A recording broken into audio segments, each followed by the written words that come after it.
Shalom saudara-saudara yang kekasih dalam nama Tuhan Yesus. Tipologi yang saya gunakan untuk memberi judul pada pembicaraan kita pada topik ini memang akan menyentuh suasana tradisional, ya. Tipologi judul yang membuat Anda penasaran karena kemungkinan kebanyakan orang di dalam menanggapi suatu pengajaran atau suatu khotbah atau sebuah pendekatan itu sering mereka langsung mengambil bahwa itu adalah sebuah persepsi, sebuah asumsi, sebuah pendekatan yang lebih bersifat fanatisme. Nah, tetapi sesungguhnya kita pengajar-pengajar maupun orang-orang percaya sudah harus menjadi orang-orang yang independen di dalam hal memahami suatu pengajaran. Bahkan antar beragama kita harus sudah independen di dalam menganalisa dan meyakini suatu keyakinan. Karena apa? Karena di dalam faktanya, secara manusia, di dalam kejujuran yang faktualnya, kita melihat tidak ada satupun yang bisa mengakui keberadaan pihak lain sebagai keyakinan yang betul-betul lebih baik, lebih hebat, lebih dominan di dalam sifat-sifat seturut dengan campaign ajaran yang mereka bawakan itu.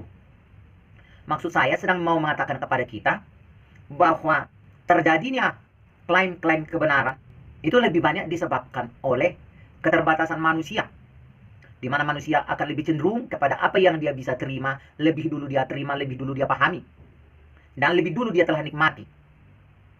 Semisal, jikalau saudara memiliki sebuah komunitas, dan dari komunitas itu saudara telah menuai hal-hal yang baik, lalu ketika saudara bergabung kepada salah satu komunitas yang berbeda, lalu saudara di sana oleh suatu pengalaman tertentu mengalami sebuah kesan yang kurang positif menurut pengalaman Anda.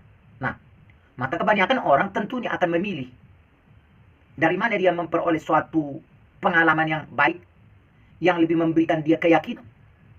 Sementara sesungguhnya ada sesuatu yang belum kita pahami dari perbedaan-perbedaan itu.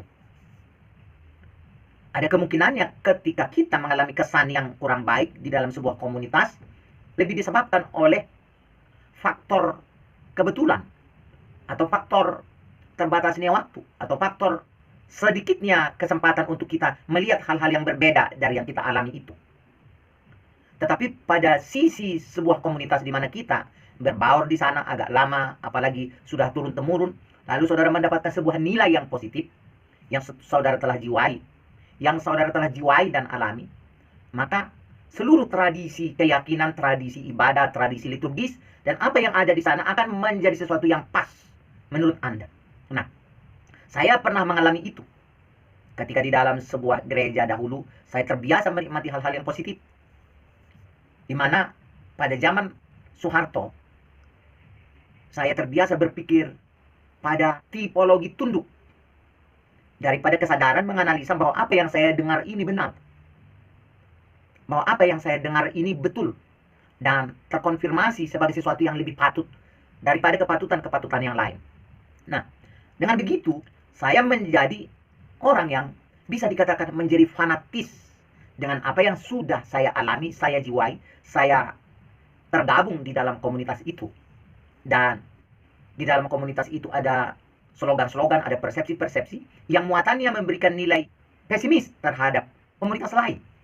Hal-hal seperti inilah yang mempengaruhi banyak orang.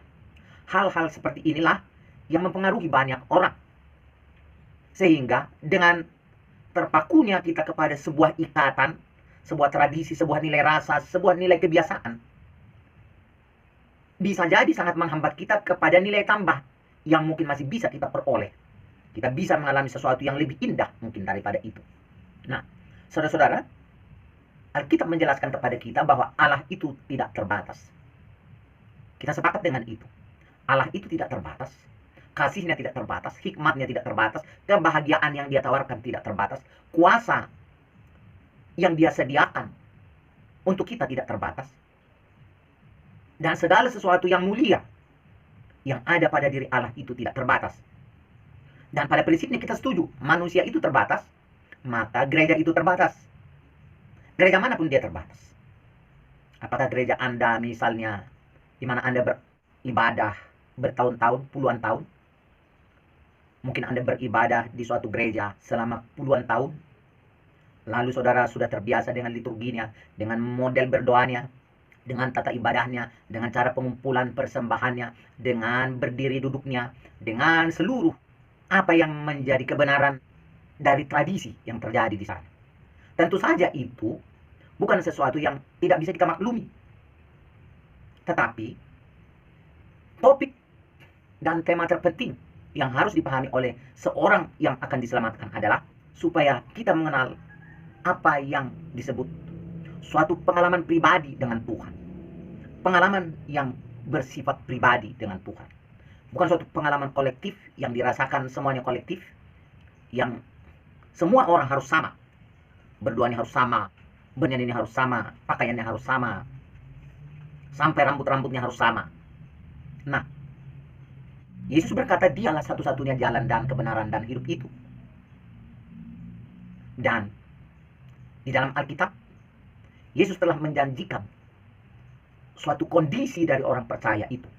Dari awal sampai akhirnya. Ada tahapan dimulai dari orang percaya itu.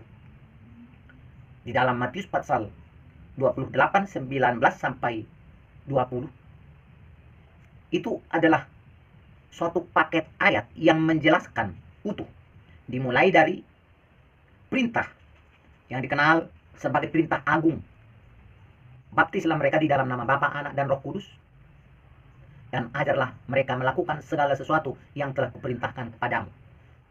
Di dalam Markus pasal 16 dikatakan, beritakanlah Injil kepada seluruh makhluk. Barang siapa percaya dan dibaptis, mereka akan diselamatkan. Dan mereka yang tidak percaya akan dihukum. Lalu selanjutnya dijelaskan, tanda-tanda ini akan menyertai orang-orang yang percaya. Nah, saudara-saudara, dimulai dari kita percaya, lalu dibaptis, lalu mendengarkan pengajaran dari Yesus, lalu kita akan menerima tanda-tanda dari orang-orang percaya itu. Dan ketika kita setia di dalam pengajaran itu, pengajaran yang berkalian dengan baptisan, pengajaran yang berkalian dengan perintah-perintah yang diajarkan oleh Yesus, pengajaran menyangkut tanda-tanda yang menyertai, dan pengajaran yang mengatakan setialah sampai akhir. Nah, di dalam topik ini, saya mau menekankan kepada kita mengenai percayalah dan belajarlah, dan terimalah tanda-tandanya. Terima apa yang menjadi tanda-tanda orang percaya. Terima apa yang disebut sebagai buah-buah dari kepercayaan itu. Kebenaran satu-satunya adalah kebenaran dari jalan dan kebenaran dan hidup itu. Kebenaran satu-satunya adalah kebenaran dari jalan, kebenaran, dan hidup. Dan sang jalan kebenaran dan hidup itu mengatakan, Roh Kudus akan diberikan kepada kita, yang akan memimpin kepada seluruh kebenaran. Roh Kudus akan datang sebagai roh penghibur, dan roh kebenaran, dan roh penolong, yang akan memimpin kita kepada seluruh kebenaran. Jadi urusannya sebenarnya bukanlah bagaimana kita berkanjang di dalam kemegahan-kemegahan organisasi. Urusannya bukanlah kita berkanjang di dalam sejarah-sejarah manusiawi. Ada pihak yang mengklaim, sudah pastilah kami yang lebih benar, karena kepada kamilah dipercayakan Injil itu. Kepada kamilah diwariskan gereja itu. Kamilah batu karang itu. Kira-kira seperti itu. Tetapi di dalam faktanya, jujur sejujur-jujurnya, jujur sejujur-jujurnya, jujur sejujur-jujurnya, jujur sejujur-jujurnya, sejarah gereja itu tidak seperti klaimnya. Sejarah gereja itu tidak seperti apa yang mereka klaim. Nah, sekarang, di mana kita memposisikan diri? Di mana saya sekarang sedang memposisikan diri? Apakah saya sudah cukup dewasa ketika saya mengatakan, pokoknya kita jalan masing-masing, agamamu, agamamu, agamaku, agamaku, gerejamu, gerejamu, gerejaku, gerejaku. Mari kita jalan masing-masing. Mari kita saling menghormati. Apakah ini sudah merupakan pimpinan dari Roh Kudus? Ketika saya berkata, mari kita saling menghormati ajaran masing-masing, mari kita saling menghargai, baptisan masing-masing. Mari kita saling menghargai cara mengumpulkan uang masing-masing. Apakah ini memang sudah merupakan pimpinan dari Roh Kudus? Apakah ini sudah merupakan sebuah penghayatan dari pimpinan Roh Kudus? Ini yang penting sekarang untuk kita siap-siap, di mana hari-hari semakin berjalan cepat, kedatangan Tuhan semakin dekat. Dan saya tidak sedang mengatakan tahun tertentu untuk Tuhan datang, tetapi kita semua setuju bahwa tanda-tanda akhir zaman sudah semakin nyata, semakin benderang, dan saatnya kita tunduk hanya kepada kebenaran satu-satunya. Mari kita melepaskan dulu tradisi gereja, kemakmuran gereja, kebanggaan kor, gelar-gelar pendeta, dan segala sesuatu yang dibanggakan secara manusiawi, seperti yang sering disindir oleh Rasul Paulus, teristimewa oleh Tuhan Yesus sendiri. Nah, memulai dari hati yang bersih, memulai dari pikiran yang nol, lalu memeriksa seturut dengan apa yang diajarkan di dalam Kisah Para Rasul, diteladankan oleh orang percaya pada Kisah Para Rasul. Mereka menyelidiki setiap hari kitab suci itu. Mereka setiap hari memecah-mecah roti dan menyelidiki kitab suci, mencari kebenaran yang sesungguhnya. Makna yang terkandung dari kata menyelidiki itu adalah bagaimana kita memahami sesuatu yang samar-samar menjadi lebih nyata. Seperti dikatakan, ujilah segala sesuatu dan peganglah yang baik. Saudara-saudara, apakah anggota jemaatmu akan masuk surga?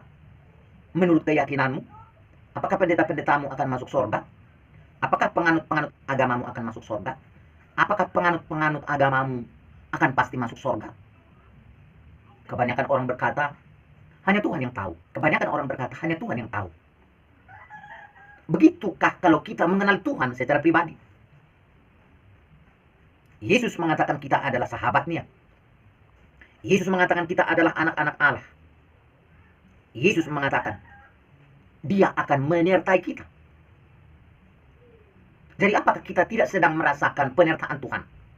Apakah kita tidak sedang mendengarkan dan mengalami suatu suasana persahabatan dengan Tuhan? Apakah Injil itu menjadi sesuatu yang memang masih sangat jauh di dalam kenyataan yang kita sedang jalani ini? Di dalam faktanya saya melihat gereja-gereja sedang lebih banyak berjalan sendirian tanpa Tuhan. Gereja-gereja mungkin masih seperti hanya bersahabat dengan dunia. Sementara Yesus berkata bahwa kita adalah sahabatnya. Dan Alkitab memuat sebuah tulisan yang mengatakan bahwa persahabatan dengan dunia, persahabatan dengan dunia adalah permusuhan terhadap Allah. Di mana posisi kita? Apa yang sedang mengisi pikiran dan ambisi-ambisi kita sekarang? Apa yang sedang mengisi jiwa kita? Jiwa gereja, jiwa pendeta, jiwa hamba Tuhan yang mengaku hamba-hamba Tuhan. Apa sesungguhnya yang sedang mengisinya? Apakah Eporos, ketua-ketua sinodi sedang berpikir membesarkan organisasinya dan mencari orang-orang kaya berkumpul ke dalam gereja itu? Atau memang ada kasih, ada belas kasihan, ada kasih karunia yang tersimpan di dalam diri kita untuk menyelamatkan lebih banyak orang kepada keselamatan yang benar-benar kita kenal dan pahami itu. Saudara-saudara, letaknya sekarang adalah kita mencari, kita menemukan kebenaran yang paling murni. Dari satu sisi, kita tidak harus menjadi musuh dari gereja. Kita tidak menjadi harus musuh dari teolog. Tetapi kita harus memilih bahwa kalau kita harus punya sahabat di dunia ini adalah hasil dari sesuatu yang mana kita telah menemukan jalan dan kebenaran dan hidup itu. Bahwa kalaupun ada hasil berikutnya dari kekayaan kita, dari jabatan kita, biarlah itu hanya satu hal yang menyusul dari tujuan kita yang utama, untuk menemukan kebenaran yang sejati, gereja yang sejati, hamba Tuhan yang sejati, yang lebih berharap mendapatkan upah di surga. Karena firman berkata, upah kita besar di surga. Sangat mungkin banyak orang, sangat mungkin banyak pendeta dan orang percaya hanya membutuhkan pelunasan upah di dunia ini. Itulah sebabnya mungkin mereka beribadah, mereka melayani, mereka berkhotbah, mereka menjadi misionaris, mereka menjadi pejabat-pejabat agama untuk mencari upah di dunia ini dan menunggu hukuman di neraka. Tentulah bukan itu yang kita pilih. Saudara-saudara, saya mau memperhadapkan kita sekarang kepada sebuah keseriusan untuk memilih sorga, untuk memilih kebenaran yang sejati, untuk memilih menjadi hamba Tuhan yang benar, sungguh menjadi utusan dari kebenaran sejati, juru selamat yang sejati, Tuhan sejati, sang pencipta segala sesuatu. Tetapi itu dimulai jikalau kita memang mencari kerajaan Allah itu, bukan mencari harta dari kerajaan Allah itu, melainkan mencari siapa rajanya, siapa Tuhannya, siapa sumber dari segala sumber yang kita perlukan dari kerajaan itu. Yesus berkata bahwa Dia akan memberi upah kepada orang-orang yang setia dan mengenal Dia. Yudas pasal 1 ayat 4. Dialah penguasa satu-satunya, menjadi pusat dari ketundukan kita beribadah, menjadi pusat dari pengabdian kita di dalam bekerja. Supaya apa? Supaya kita tidak menjadi orang-orang yang salah tuan, salah memilih raja, salah memilih kebenaran, salah memilih liturgi, salah memilih cara-cara beribadah dan melakukan aktivitas yang namanya kegiatan agama, kegiatan gereja, dan segala sesuatunya itu. Saudara-saudara, Yesuslah pusat daripada segala kebenaran itu. Di dalam Kolose pasal 1 ayat 19, di dalam Kolose pasal 2 ayat 9, di dalam dirinya lah seluruh kealahan itu berada. Sehingga ketika kita mengenal Yesus sebagai satu-satunya jalan dan kebenaran dan hidup itu, kita mengenal Allah yang benar, Allah yang esa, yang diadarkan di dalam Ulangan pasal 6 ayat 4, Yesaya pasal 43 ayat 10, Yesaya pasal 44 ayat 24, Markus pasal 12 ayat 29. Dialah Allah yang datang menjadi manusia, roh yang menampakkan diri. Seperti yang dijelaskan dari Matius pasal 1 ayat 18. Yesus lahir dikandung dari roh yang kudus, yaitu Allah yang adalah roh, di dalam Yohanes pasal 4 ayat 24. Ketika kita mengenal Yesus, ketika kita mencari Yesus, memanggil nama Yesus, Dia akan memberikan Roh Kudus kepada kita, rohnya sendiri, untuk menjadi penolong kepada hidup kita, supaya kita dimeteraikan oleh rohnya menjadi anak-anak Allah. Saudara-saudara yang kekasih dalam nama Tuhan, mari memulai mengenal Tuhan, sang penguasa satu-satunya itu sekarang. Namanya adalah Yesus. Katakan kepada Tuhan, Yesus Tuhan Allahku, sesuai dengan Yohanes 20 ayat 28. Yesus Tuhan Allahku, aku menerima Engkau sebagai Tuhanku dan Allahku yang telah datang menjadi juru selamatku, yang menanggung segala dosa-dosa dan kesalahanku, seperti yang telah digambarkan oleh kitab Taurat. Bahwa Yesus adalah Mesias untuk segala kehidupan bagi orang yang mengenal Allah dan dipanggil oleh Allah. Yesus adalah Allah di dalam kemanusiaan. Yesus bukanlah manusia di dalam manusia. Yesus adalah Allah yang datang dalam rupa manusia. Kita tidak mengenal sorga tanpa mengenal Yesus.